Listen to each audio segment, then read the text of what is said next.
Museum എന്നൊക്കെ പറഞ്ഞാൽ ഇങ്ങനെ ആയിരിക്കണം. ചുമ്മാ കാശ് കൊടുത്ത് കണ്ടിട്ട് ഇറങ്ങി വരാതെ നമുക്കൂടെ എക്സ്പീരിയൻസ് ചെയ്യാൻ പറ്റുന്ന രീതിയിലുള്ള ഭൂട്ടാനിലെ ഒരു കിഡിലൻ മ്യൂസിയം.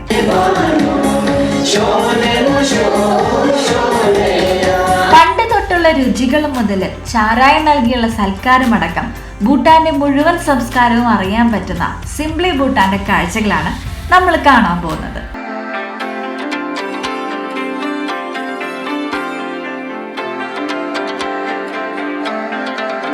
നമ്മളങ്ങനെ ഒരു മ്യൂസിയം കാണാൻ വന്നതാണ്. സിംപ്ലി ഭൂട്ടാൻ എന്നാണ് ഇതിൻ്റെ പേര്. ഇവിടെയാണെങ്കിൽ ഇവിടെയുള്ള എല്ലാ കൾച്ചറും ഇതിൽ വരുന്നുണ്ട്. അപ്പോൾ നമുക്കത് കയറി കണ്ടു കഴിഞ്ഞാൽ ഒറ്റ കാണലിൽ എല്ലാം തീരും. എന്നാൽ പിന്നെ ആദ്യം ഇവിടെ വന്നാൽ പോരെ എന്ന് ചോദിക്കുന്നുണ്ടോ? പക്ഷെ അങ്ങനെയല്ല കേട്ടോ, നമുക്കറിയില്ല ഇതിൻ്റെ ഉള്ളിൽ കറക്റ്റ് കാഴ്ചകൾ എന്തൊക്കെയാണെന്ന് പോയി നോക്കാം. പരമ്പരാഗത ശൈലിയിൽ തടിയൊക്കെ ഉപയോഗിച്ചുണ്ടാക്കിയ ഒരു ചെറിയ കെട്ടിടം. അകത്ത് കയറാൻ ടിക്കറ്റ് എടുക്കണം. ഒരാൾക്ക് 1000 രൂപ വെച്ച് ഗൈഡ് നിമ 7 പേർക്കുള്ള ടിക്കറ്റ് എടുത്തു. അകത്തുള്ള കാര്യങ്ങളൊക്കെ വിവരിച്ചു തരാൻ മ്യൂസിയത്തിലെ ഒരു ഗൈഡ് നമ്മുടെ കൂടെ ഉണ്ട്. കയറിയപ്പോൾ തന്നെ ഒരു ലഹരി പാനീയം തന്നാണ് ഞങ്ങളെ സ്വീകരിച്ചത്. അര എന്നാണ് ഇതിന്റെ പേര്. നാട്ടിൽ കാരണവന്മാർക്ക് കൊടുക്കുന്ന പോലെ വിരല് മുക്കി 3 തവണ ഛേ എന്ന് പറഞ്ഞ് കുടഞ്ഞതിന് ശേഷമാണ് ഈ ലഹരി പാനീയം കുടിക്കേണ്ടത്. ഇവിടുത്തെ ഒരു വൈനാണ് നമുക്ക് തന്നത്. ഒരിത്തിരി മാത്രമേ ടേസ്റ്റ് ചെയ്തിട്ടുള്ളൂ. അപ്പോഴേക്കും എന്തും പൊലയായിട്ടുണ്ട്. ഞങ്ങൾക്ക് ഡാൻസിനൊക്കെ വേണ്ടിയിട്ട് ഇത് ഉപയോഗിക്കാമെന്നാണ് പറയണത്. കുറച്ച് കുടിച്ചിട്ട് ബാക്കി എല്ലാവർക്കും കൊടുത്ത് ഇത്ര മതി. പണ്ട് മുതൽക്കുള്ള വാളും പരിചയവും ഒക്കെ ഇവിടെ സൂക്ഷിച്ചു വെച്ചിട്ടുണ്ട്. ചില്ലിട്ട് വെച്ചതല്ല, എല്ലാം നമുക്ക് കയ്യിൽ തരും.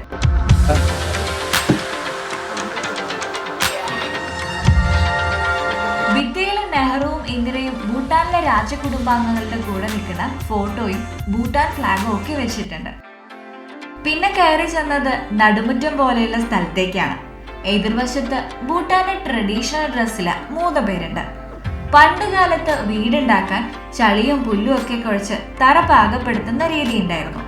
ഒരുപാട് ചെയ്യുമ്പോൾ ബോറടിക്കുന്ന പണിയായതുകൊണ്ട് നമ്മുടെ നാട്ടിലെ കൊയ്ത്തുപാട്ട് പോലെ ഒരു പ്രത്യേകതരം പാട്ടൊക്കെ പാടിയാണ് ആളുകൾ ഇത് ചെയ്തിരുന്നത്. അവരത് നമുക്ക് കാണിച്ചു തന്നപ്പോൾ ഒപ്പം കൂടാൻ നമുക്കും അവസരം കിട്ടി.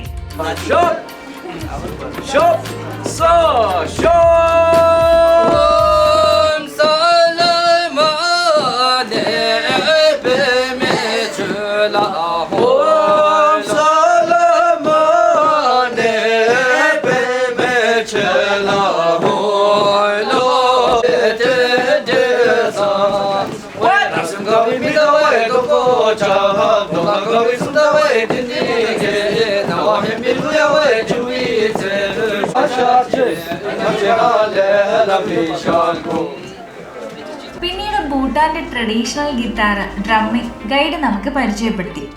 മറ്റൊരു വാദ്യോപകരണം നമുക്ക് ഗൈഡ് വായിച്ചു തന്നിട്ട് നമ്മളോട് ട്രൈ ചെയ്ത് നോക്കാൻ പറഞ്ഞു.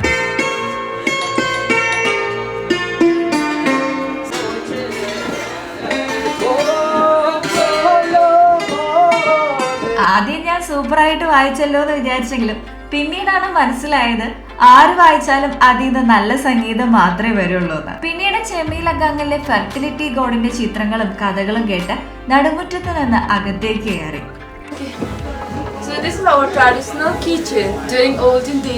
ചെന്നെത്തുന്നത് ഭൂട്ടാൻ വീടുകളിലുള്ള പരമ്പരാഗത അടുക്കളയിലേക്കാണ്.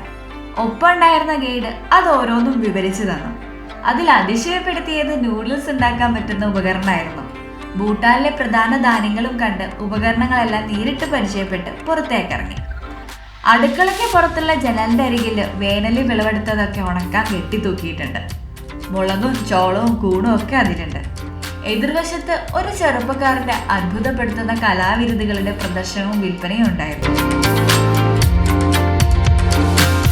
പിന്നീട് ഞങ്ങളെ കൊണ്ടുപോയത് ഒരു ഹാളിലേക്കാണ്. അവിടെ ഇരുത്തി 2 ചെറിയ ബൗളുകൾ വെച്ച് അതിലേക്ക് സോ എന്ന പേരുള്ള അരി വറുത്തതും ചായയും കൊണ്ടു തന്നു. പിന്നെ ചെറിയ മധുരമുള്ള ചോറും. തേയിലയും ഉപ്പും ബട്ടറും കൊണ്ടുണ്ടാക്കിയ ചായ സൂജ എന്നാണ് പറയുന്നത്. അതിന്റെ ടേസ്റ്റ് കൊണ്ടാണോ വിശപ്പ് കൊണ്ടാണോ എന്നറിയില്ല, അത് രണ്ടാമതും വാങ്ങി കുടിച്ചു.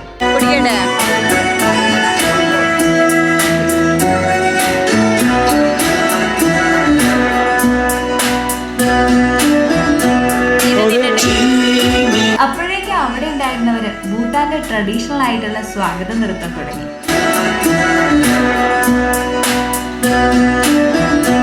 ജോയൻഫാ ലേക്സോ എന്ന പേരുള്ള ഈ നൃത്തം വിശിഷ്ടാതിഥികളെ സ്വീകരിക്കുമ്പോഴും ഔദ്യോഗിക ചടങ്ങുകളിലും കൾച്ചറൽ ഫെസ്റ്റിവൽസിലും ഒക്കെ കാണാൻ പറ്റും.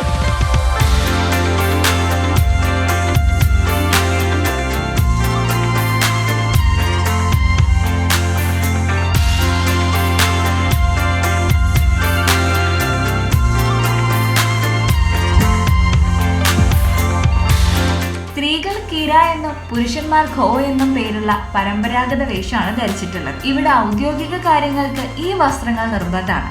നേരത്തെ ചായ തന്നവരും ഇവിടെയുള്ള ഗൈഡും കിരയുടെ മുകളിൽ ധരിച്ചിരുന്നത് പ്രത്യേക ആഘോഷങ്ങളിൽ ഉപയോഗിക്കുന്ന വസ്ത്രമാണ്. സുജയും ഒപ്പം നേരത്തെ കഴിച്ച ആരായുടെ എഫക്റ്റും ഭൂട്ടാനീസ് സ്വാഗത നൃത്തവും പാട്ടുമൊക്കെ ശരിക്കും ഹരായി മാറി. എല്ലാവരും ഇരുന്നിടത്ത് നിന്ന് എഴുന്നേറ്റ് അവർക്കൊപ്പം നൃത്തം ചെയ്യാൻ തുടങ്ങി. ഒപ്പം നമ്മുടെ ട്രാവൽ ഗൈഡ് നിമയും കൂടി. കുറച്ച് പാടുപെട്ടെങ്കിലും ശ്രദ്ധിച്ചാൽ പഠിച്ചെടുക്കാൻ പറ്റുന്ന മനോഹരമായിട്ടുള്ള റൈറ്റ്.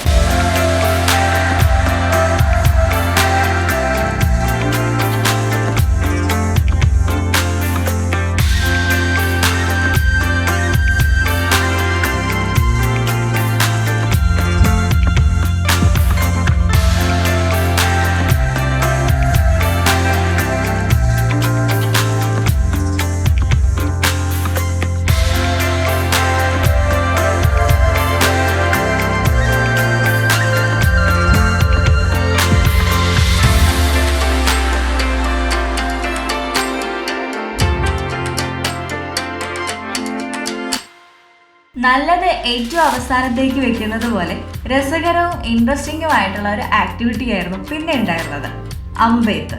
ഭൂട്ടാൻകാരുടെ പ്രധാന വിനോദമാണിത്.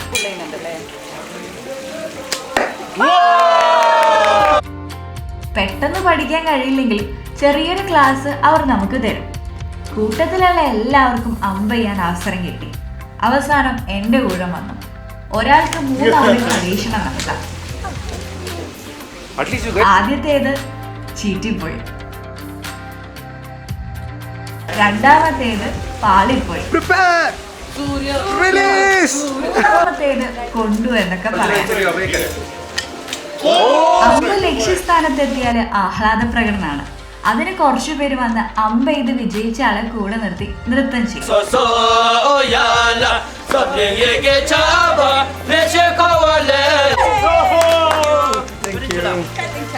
സിംപ്ലി ഭൂട്ടാനിലെ കാഴ്ചകൾ അവസാനിക്കുന്നത് മറ്റൊരു ആക്ടിവിറ്റിയിലാണ്. വിഷിംഗ് പോട്ട് എന്ന ആചാരമാണത്. ബുദ്ധന്റെ ഒരു വിഗ്രഹത്തിന്റെ മുന്നിൽ നിറഞ്ഞു തുളുമ്പുന്ന വെള്ളമുള്ള വലിയൊരു കലം വെച്ചിട്ടുണ്ട്. ആ കലത്തിലെ വെള്ളത്തില് ചെറിയ കുടം സ്പീഡിൽ കറങ്ങും. ഈ സമയം ചെറിയ കുടത്തിലേക്ക് നിശ്ചിത അകലത്തിൽ നിന്ന് നാണയങ്ങൾ എറിയണം. ചെറിയ കുടത്തിൽ നാണയം വീണാൽ നമ്മുടെ മനസ്സിലുള്ള ആഗ്രഹങ്ങൾ നടക്കുമെന്നാണ് വിശ്വാസം.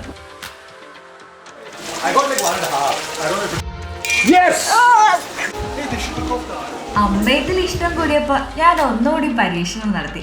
പക്ഷെ ഒന്നും നടന്നില്ല. എങ്കിലും എൻ്റെ ആവേശവും ആക്രാന്തവും കണ്ട് അവരൊരിക്കൽ കൂടി വന്ന് നൃത്തം ചെയ്ത് പ്രോത്സാഹിപ്പിച്ചാണ് നമ്മുടെ യാത്ര അയച്ചത്.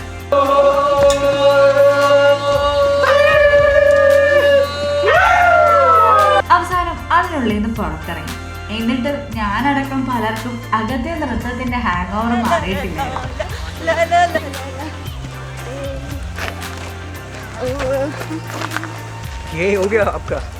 അപ്പൊ അങ്ങനെ ഭൂട്ടാനിലെ കാഴ്ചകളൊക്കെ തീർന്നിരിക്കുകയാണ്. ഇനിയിപ്പോ ഭൂട്ടാനിൽ നിന്ന് നമ്മൾ നേരെ ഇന്ത്യയിലേക്ക് പോവാണ്.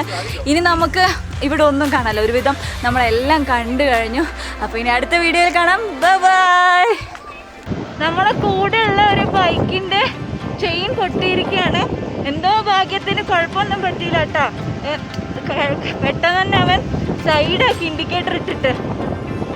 ശരിക്കും ഇങ്ങനെയൊക്കെ പൊട്ടുന്നത് ആദ്യമായിട്ട് കാണുകയാണ്. നമ്മളെ കൂടെ ഉണ്ടായിരുന്ന ആളത് ചെയിൻ മാറ്റിക്കൊണ്ടിരിക്കുന്നു. ഇതിപ്പോൾ എന്താ ചെയ്യേണ്ടതെന്ന് അറിയില്ല. ഇപ്പോൾ പഴയ ചെയിൻ പൊട്ടിയതെടുത്ത് മാറ്റി ഇനി പുതിയ ചെയിൻ എടുത്ത് ഇടുകയാണ്. ഏകദേശം കഴിഞ്ഞിട്ടുണ്ട്. അരമണിക്കൂറോളം നമ്മളിവിടെ നിന്നു കേട്ടോ ഇതിന്. കാരണം നമ്മളോട് അവിടെ 3 മണിക്ക് എത്താനാണ് പറഞ്ഞത്. നടക്കും തോന്നുന്നില്ല. ഇപ്പൊ ചെയിനൊക്കെ മാറ്റി പുതിയ ചെയിൻ ഇട്ടിട്ടുണ്ട്. പോകുന്ന വഴിക്ക് കൂട്ടത്തിലൊരു വണ്ടി ചെറുതായിട്ട് പണി തന്നെങ്കിലും ഒപ്പം ഉണ്ടായിരുന്ന ഗൈഡും ഡ്രൈവറും ചേർന്ന് അതൊക്കെ ശരിയാക്കി ഞങ്ങൾ കാഴ്ചകളൊക്കെ കണ്ട് യാത്ര തുടങ്ങി.